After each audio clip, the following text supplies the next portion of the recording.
Pues no sé, ¿qué opinan sobre esto que se comenta de las microhistorias?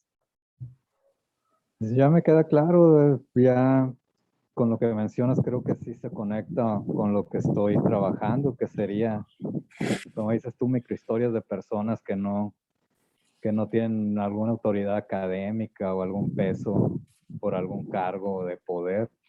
Pues en este caso sería el personaje del laudero que al tener la guitarra de este personaje, Atahualpa Yupanqui, le cuenta a la chica que sería una reportera cultural, lo que él sabe sobre ese instrumento, ¿no? Y es una forma también de, ahorita que mencionas los valores que podría tener, pues sería la memoria que en contraposición con el olvido de que lo que estoy haciendo, pues serviría también para recordar o a estos autores que no son tan conocidos en la actualidad, y una forma de memoria, de conservar lo que se hizo, lo que se sabe de ellos, y a otros personajes que tampoco son muy conocidos, incluso aquí en México, aunque sean mexicanos. Sí, Sí, ya cuando lo empecé, pues no me quedaba claro todavía, pero ahorita ya creo que sí, con lo que has mencionado, sí se conecta con lo que estoy haciendo. sí, de hecho, vi un deepfake muy interesante que hicieron de Vladimir Putin, en el que utilizaron una escena de Bastardo sin Gloria y pues pusieron a este señor, ¿no? Este político con el presidente de Ucrania. Y pues es impresionante cómo la tecnología, a qué grado la tecnología hace que ya no podamos distinguir la realidad, ¿no? De, sí, el deepfake, ¿no? Es en su máxima expresión. Y Sí, de hecho no es algo tan, mm, no sé, la serie de Ghost in the Shell, por ejemplo, ya se tratan esos temas donde las evidencias en video, imágenes ya no son válidas para demostrar algo, en un juicio, por ejemplo, precisamente porque en la serie se supone que la tecnología ha avanzado tanto que cualquiera puede modificar un video, las fotos. Sí se ha tratado, bueno, al menos de lo que yo recuerdo es en Ghost in the Shell, ahí se habla sobre eso. wow, sí, sí, ya estamos viviendo el futuro, ¿no? Sí.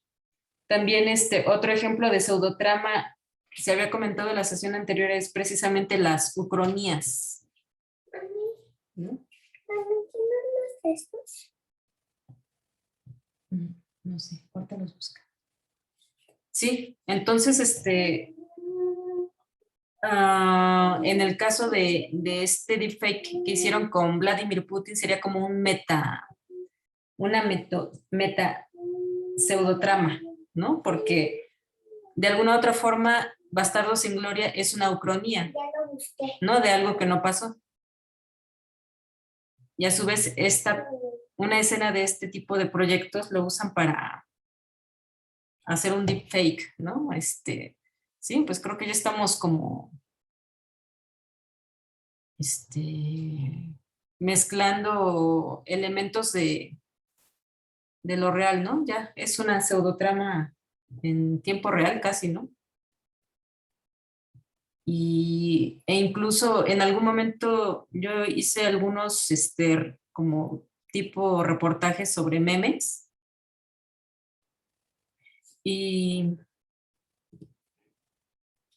y sí, yo me recuerdo que me quedé en un punto en el que dije, no, pues esto es lo que yo alcanzo a ver hasta cierto punto, pero ¿qué sigue, no? Eso fue hace como 5 o 6 años o más. Y ahorita vemos que estas modalidades nuevas que están surgiendo de alguna u otra forma como memes, pues son sus manifestaciones, ¿no? deepfakes, que pues se caracterizan por tomar elementos virales, ¿no? Y que entre mejor logrados estén, pues se vuelven más eternos y universales, ¿no? Otro ejemplo de deepfake, no, perdón, otro ejemplo de meme, ya por ejemplo en este caso por ejemplo, de casi de historieta no se ha tomado tanto, ¿no? Como que aún así ha sido difícil tomar se toman, sin embargo, algunos personajes, pero de alguna otra forma los memes también constituyen una especie de pseudotrama, ¿no? Porque mezclan realidad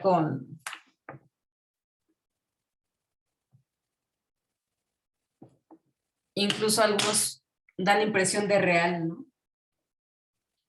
Algunos, de hecho, toman como pues fotogramas de películas, de animaciones, de caricaturas y los usan como moldes, ¿no? De hecho, los memes son ejemplos de plots, ¿no? De hecho, falta en el libro escribir, estaría muy padre poder continuar con los temas del libro. No se pudo ahondar en el tema de los plots, ¿no? Cómo reconocer un plot, a los master plots, y cómo utilizarlos para nuestros proyectos narrativos, ¿no? Y bueno, aquí comenta Alfredo, sí, es común en el steampunk, la ucronía. Sí, sí, pues es también como característico, ¿no? De este género narrativo. Y pues sí. Y bueno, también en lo que nos habíamos quedado en la sesión anterior era en esta parte de los valores narrativos binarios. Yo les sugeriría que, pues, si los utilizan sería mucho mejor, ¿no? Para ir como reconociendo este proceso de con qué elementos narrativos estoy trabajando, ¿no? Y que ni siquiera es buscarlos, más bien es detectarlos ya dentro de la obra o dentro del proyecto que queremos trabajar, ¿no? Por ejemplo, en tu proyecto, Alfredo, que comentas de Flor Amargo, así se llama esta chica. Sí, son varias. Madame Recamier también. Mm. No sé Mon si Laferte. sí, yo les sugeriría de momento, pues que vayan identificando los valores narrativos binarios. Si tienen dudas, por favor, pregunten.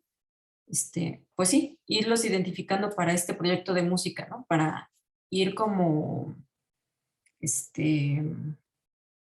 pues trabajando estas dos partes importantes que plantea Robert McKee, ¿no? Que son los valores que nos muestran las cualidades humanas universales y eternas de la experiencia humana. Son arquetípicas como patrones o moldes, son binarias, positivo versus negativo, y deben estar en constante lucha durante la narración. De no ser así, la narración se muestra plana o aburrida, es decir, no deben permanecer neutros. Ejemplo, amor contra odio, libertad contra esclavitud, vida contra muerte, alegría contra tristeza. Todo proyecto narrativo deberá poseer valores narrativos binarios, es decir, valores humanos atemporales y no temporales, arquetipos representados a modos de metáforas visuales como mensaje o moraleja a transmitir al lector. Todo proyecto tiene o debe tener dos tipos de mensaje: el explícito y el implícito. El explícito se caracteriza por ser denotativo, objetivo o estereotípico, que es como local y efímero, y el implícito, que es connotativo, subjetivo y arquetípico, y que es universal y eterno, ¿no? O sea, se contraponen dos historias, se contraponen dos narraciones, una que es efímera y local, y una eterna y universal. ¿Cómo pueden conjuntar y contar al mismo tiempo una historia con esos dos elementos entrelazados? Sí, es como, pues muy interesante, ¿no? Y es esto lo que plantea Robert McKee, que ha ido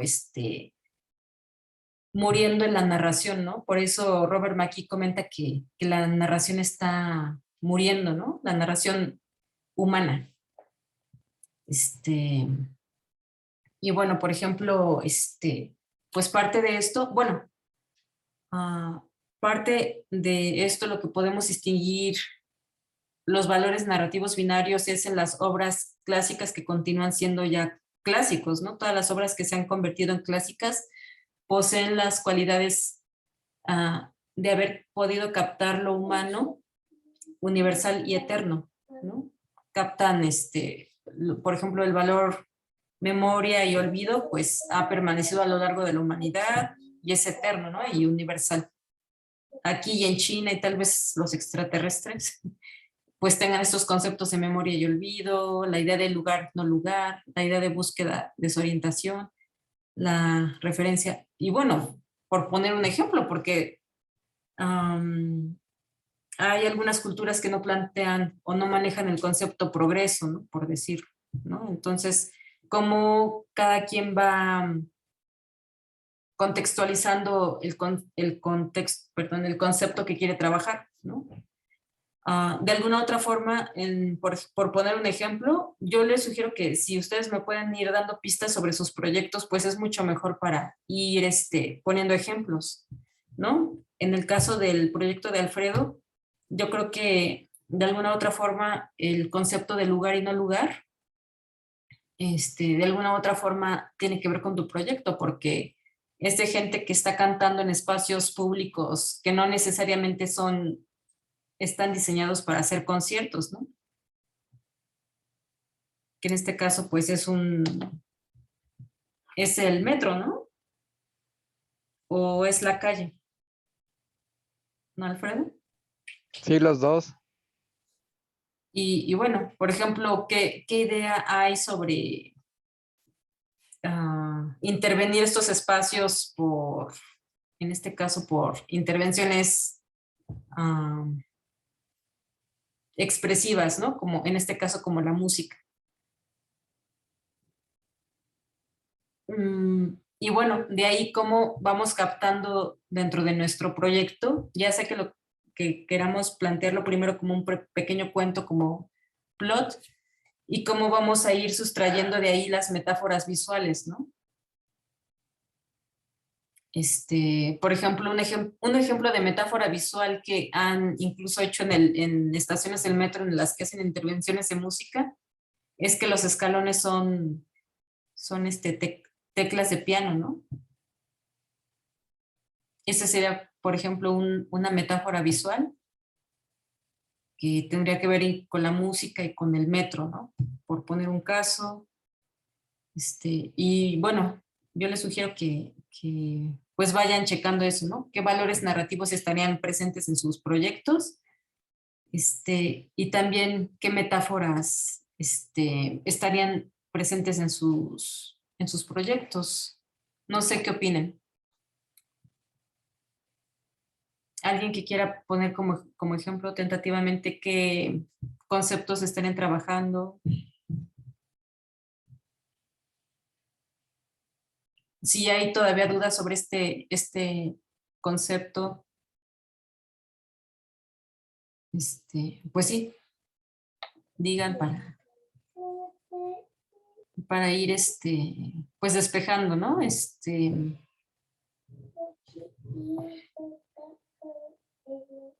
Bueno, en mi caso, como te mencioné, pues sería la memoria con el binario, pues sería la memoria y en contraposición con el olvido.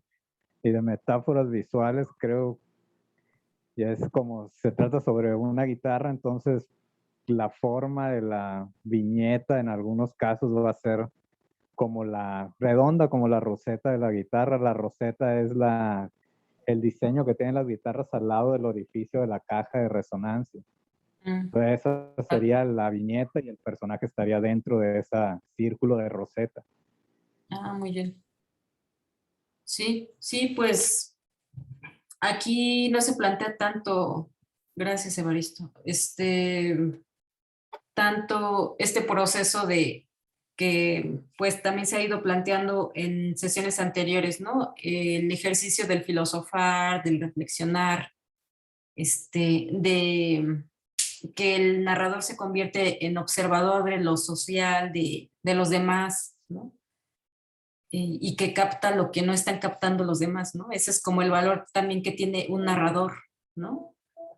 Y es lo que buscan también los lectores, ¿no? ¿Qué es lo que no estoy captando y que logra decirme este historietista, ¿no? Y bueno, es también como lo interesante, ¿no? Como también la labor del narrador gráfico, pues implica ir captando y encontrando y captando y plasmando en su obra, ¿no? Ejemplo también de eso es, ponemos a Paco Roca y su proyecto de arrugas, ¿no? También implica el ejercicio de la sinestesia, ¿no? Cómo planteamos la sinestesia en el diseño de página, como comenta Evaristo, ¿no? También Paco Roca decide plantear esta empatía de su personaje con Alzheimer, al plasmar algunos de los personajes sin rostro, ¿no? Como una forma de identificarnos con el personaje que padece esta enfermedad, ¿no?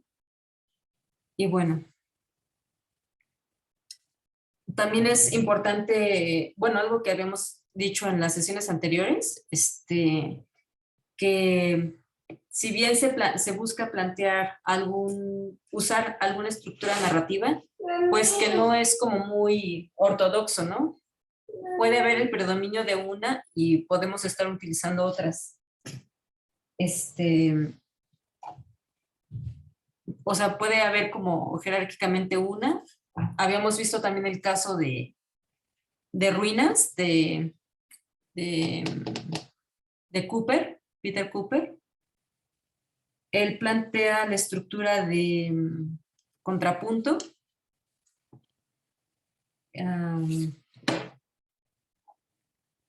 Y bueno, no sé, aquí lo ideal es que ustedes me den pistas para ir como orientando, ¿no? Todo esto que vamos diciendo. En tu caso, Luis, ¿ya tienes alguna referencia para ir haciendo tu proyecto? ¿Puedes escribirle a abecedario? Pues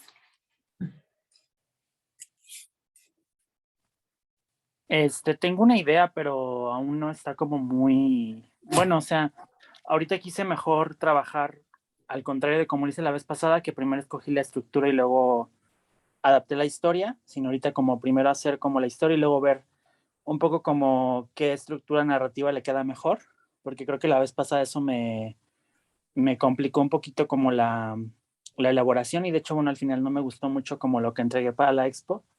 Entonces ahorita como que quiero ver más como la historia y luego ver si alguna estructura le queda, porque realmente, bueno, ya me había perdido un poquito, ya no sabía si había que meter algo del metro, entonces como que comencé a pensar como en una idea que tuviera que ver con la música y el metro, o sea, como un poquito como previniéndome por las dos, por si había que entregar algo para la exposición del metro.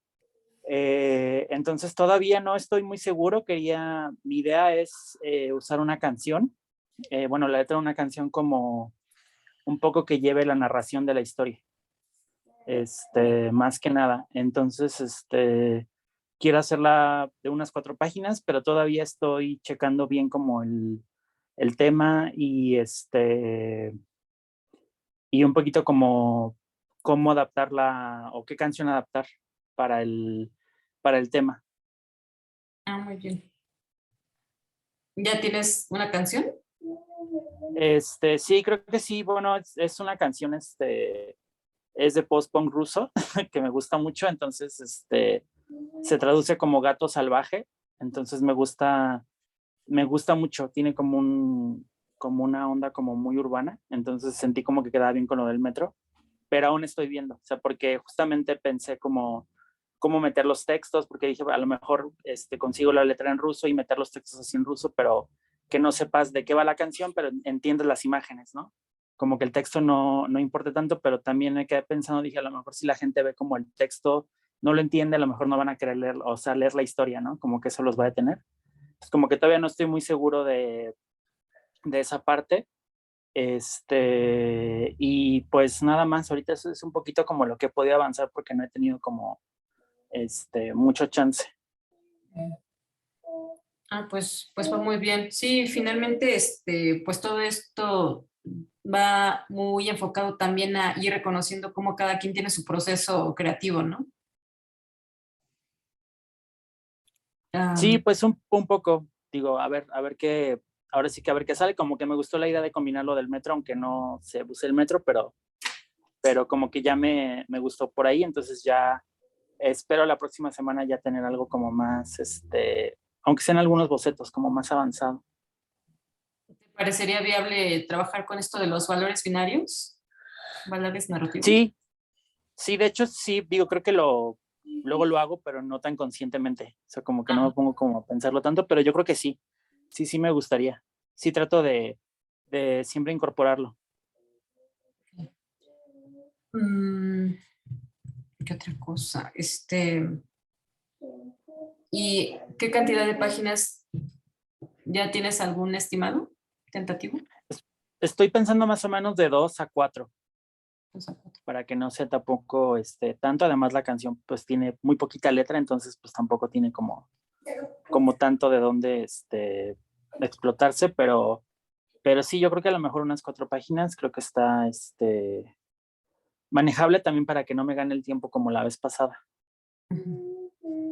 Ok, gracias, Luis. No, muchas gracias, Anabel. Sí, pues creo que también es muy importante pues esta parte de ir buscando las posibilidades de representación, ¿no? Como comenta Luis. Entonces aquí tú estarías buscando qué estructura le quedaría mejor a tu proyecto. Y pues sí, cualquiera de las formas es muy válida, ¿no? Tanto que el contenido se adapte a la estructura o la estructura al contenido, ¿no? Y bueno, esto también da pues muchas posibilidades. Por ejemplo, pensar qué pasaría si lo adapto a la forma tal, por poner ejemplos, ¿no? Lo adapto a la forma de telaraña, a la de metahistoria, pues etcétera, ¿no? Sí, aquí la idea es ir haciendo como incluso el ejercicio de ensayo y error, ¿no? A ver qué pasa y ver cuál queda mejor, ¿no? Y bueno, también algo muy importante que en algún momento había también escuchado sobre los procesos e incluso sugerencias de producción es qué pasaría si intento contar mi historia sin texto, aunque en el caso de este proyecto de música es muy interesante porque posiblemente vemos que en este caso cada número va a tener como requerimientos muy específicos, ¿no? En el caso de la música vemos que implica necesariamente contextualizar las imágenes, ¿no? Ya sea porque es un contexto histórico o es una letra de una canción, pero qué tanto la imagen debe ir acorde al texto, ¿no? También que no necesariamente cada imagen debe ir acompañada de texto. También pensar en la posibilidad de que sus imágenes fueran exportadas a un país en el que simplemente no habría posibilidad de traducirlo. Pues, ¿qué pasaría, no? Con esto quiero decir que también consideremos el valor como tal de la imagen para contar algo, ¿no? Y bueno, pues eso, o sea, tratar de evitar el texto en lo posible, pero si es necesario, pues hay que utilizarlo. También la posibilidad de que una imagen pueda ocupar una página si es que lo precisa, o o al contrario, ¿no? Hacer una consecución de pequeñas viñetas si también se requiere, ¿no? Esto ya tiene que ver más como parte del diseño y todo esto, ¿no? Pero considerar, al igual que la música, ¿no? Los silencios y también en ciertos puntos la saturación, ¿no? No sé qué opinen al respecto. Por ejemplo, en algún momento escuché a algún historietista que decía, yo prefiero contar o trabajar mis historias sin texto en lo posible, que todo lo cuenten las imágenes, porque esto me ayuda al momento en el que pues quiero enviarlo a otros lugares, ¿no? A otros países en los que no hablen, digamos que la historia se cuente por sí misma con los elementos gráficos, ¿no? Y creo que es también como interesante, ¿no? También este ejercicio de intentar hacer alguna historia sin texto, ¿no? No sé qué opinan. Aunque bueno, en el caso concreto de este proyecto de música sí requiere forzosamente los elementos verbales para contextualizarlo, ¿no? Y bueno, en tu caso, Vianey, Hola, hola. yo todavía no tengo muy bien definido cómo voy a manejar el cómic, pero tengo como una idea general. Yo partí de la idea de que la música es un estímulo sonoro que afecta el campo perceptivo del individuo. Entonces yo quería contar más de una historia para reflejar esos efectos desde varias perspectivas de los individuos, no solo como en una de sus formas, que podría ser, no sé, por ejemplo, la gente que escucha música para bailar, y otra que tengo es la gente que busca un apoyo emocional cuando su estado emocional está deprimido, ese tipo de cosas.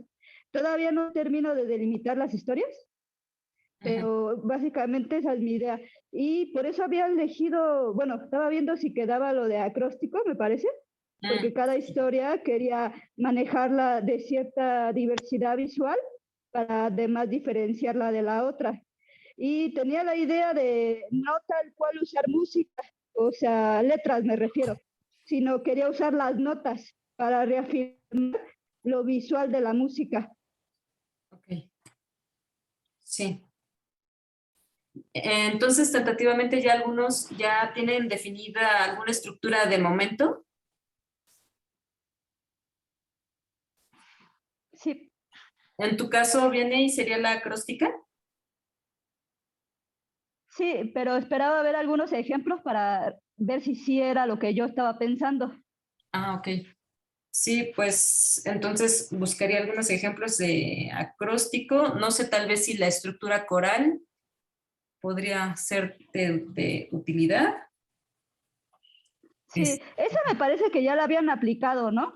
Sí, pero pues finalmente son estructuras, o sea, cada quien la estaría utilizando de forma distinta, pero sí, sí queda libre si Sí, alguien sí. quiere utilizar una que ya se haya utilizado, porque, por ejemplo, en el caso de Diego, él me decía que quería como volver a trabajar con una misma estructura para entenderla, ¿no? O sea que pues es libre como cada quien quiera utilizar las estructuras. Sí, No sé si has visto el libro Las puertas de la percepción no, de Aldous Huxley, me parece. ¿Alguien lo ha visto de ustedes?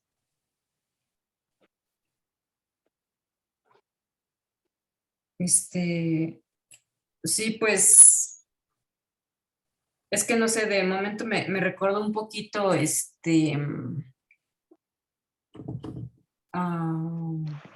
que comentas, ¿no? Las experiencias que tiene la gente en torno a alguna experiencia, tal vez en este caso la música, pues no sé si lo quieras checar, está también como muy interesante.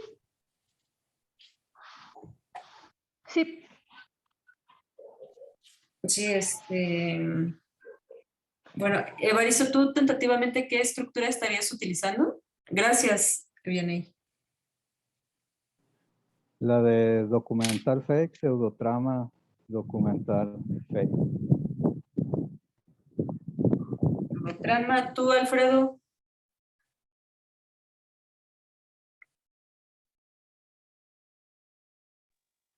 ¿Cómo? ¿De qué estructura? Sí, tentativamente. Todavía estoy checando, Ana. Ajá, ok. Bueno. Tú, Luis.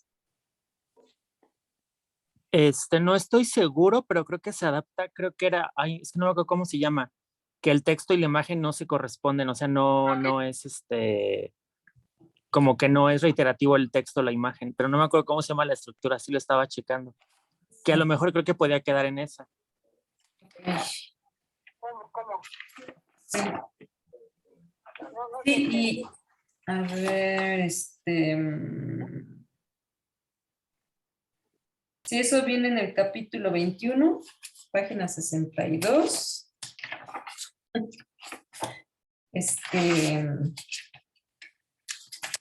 No sé, está la estructura viñeta a viñeta. Habían comentado también sobre la fade in, fade out o abismación. Alguien preguntaba en la sesión anterior, ¿no? Sobre Marc-Antoine Mathieu. Una modalidad es tipo 1, viñeta a viñeta. La 2 es acción a acción, que es la equivalencia a cada panel cambio de acción. Por ejemplo, en una viñeta se muestra la acción comer, en otra la acción dormir, en otra la acción trabajar. En lo tipo 3, tema a tema, esta es la equivalencia a estilema y se caracteriza porque es una narración de una acción de manera no explícita, es decir, el lector debe imaginar la acción. Por ejemplo, una pelea detrás de una puerta y solo se muestra la puerta y solo con onomatopeya se muestran los textos, ¿no? La tipo 4, escena a escena, equivale a didascalia o cento. Esta modalidad, para la sesión que viene voy a mostrarles algunos ejemplos de esto. Esta modalidad requiere la referencia espaciotemporal que orienta o especifica la lectura. La didascalia es el recuadro que aparece generalmente en la parte superior derecha. Sí, o sea que la tipo 4 se caracteriza por las didascalias, ¿no? Que dice, mientras tanto, en México, o 5 años después, los cuadritos, ¿no? Que aparecen, los cartuchos, ¿no? La tipo 5, aspecto a aspecto, y su equivalencia es la reconversión del discurso. Esta modalidad consiste en utilizar imágenes de diversas fuentes para contar una historia. Para ello se requiere utilizar globos de texto, onomatopeyas y didascalias para orientar a una lectura muy específica. Es decir, tienen un elemento verbal que las vincula, las encadena temática o argumentalmente. Ejemplo de esta modalidad es el trabajo de Rius. Que puede ser un collage de imágenes y la labor del narrador o del artista es solo ir orientando todo hacia un mismo fin, ¿no? En el caso de Rius, por ejemplo, por poner un caso, puede hacer una recolección de 100 imágenes y todas las orienta hacia el tema, por ejemplo, de el que se llama no consulte a su médico, ¿no? La tipo 6, non sequitur, su equivalencia es el contrapunto. Esta modalidad se caracteriza por la utilización de imágenes de diversas fuentes que narran diversas acciones.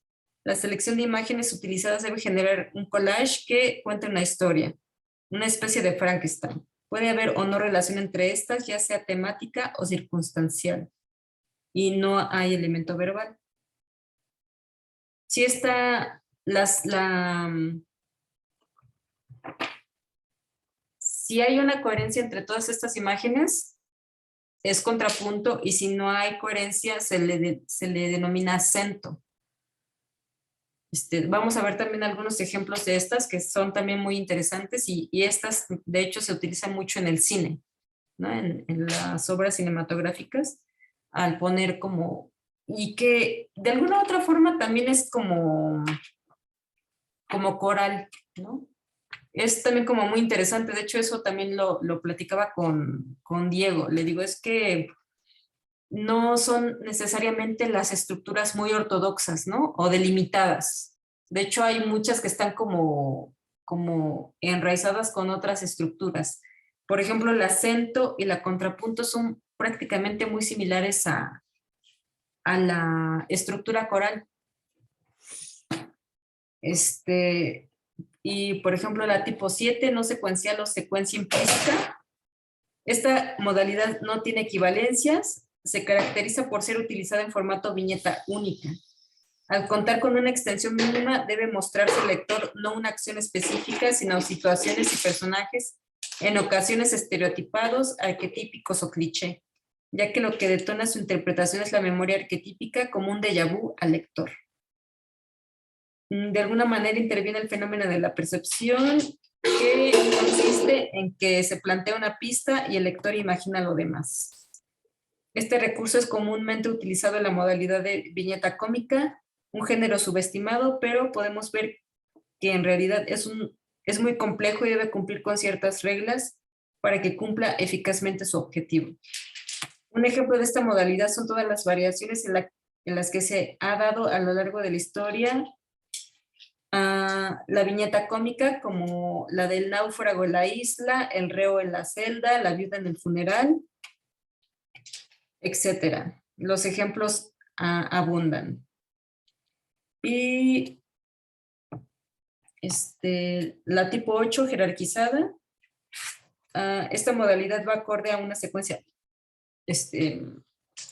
descriptiva, es decir, no narrativa. De hecho, vamos a volver a ver las estructuras, vamos a retornar como a partes más como básicas, que yo creo que es como muy importante volver a revisarlas, porque de hecho es a partir de esta diferenciación de lo narrativo y lo descriptivo que empieza esta parte precisamente experimental, ¿no?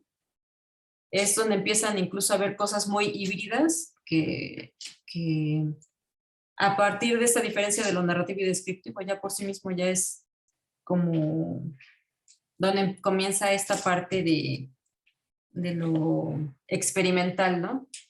Creo que también es muy importante hacer una reflexión en torno a la acción de narrar y la acción de describir, ¿no? No sé qué opinen sobre estos dos puntos, ¿no? Y más como narradores gráficos, ¿qué opinan sobre esta diferencia de narrar y describir? ¿Alguien que quiera comentar? ¿Sí, Omar? Bueno, yo me perdí un poquito en la descripción. O sea, esas son modalidades, todas estas 7, 8 modalidades. Son ¿Cuáles, varias. de qué, de qué son familia todas estas modalidades? O sea, ¿cuál es su raíz? ¿Cuál es la raíz de...? O sea, esas modalidades que dijiste no son de una, no parten de una misma, o sea, por ejemplo, contrapunto y acción, acción, no son de una sola misma, de una sola narrativa, o sea, de una sola estructura, son diferentes. O sea, acción, acción o tema, tema, esas que dijiste, y contrapunto o acento, no son, o sea, son diferentes todas entre sí o forman parte de una misma. Son distintas entre sí. Ah, ok, ok. Y, Perdón, me y- perdí, es y- que pensé que eran una sola, por ejemplo, que eran 7 u 8 modalidades de no, una de misma. hecho son 14. Scott McCloud plantea en el libro 6, me parece. De aquí, en el libro,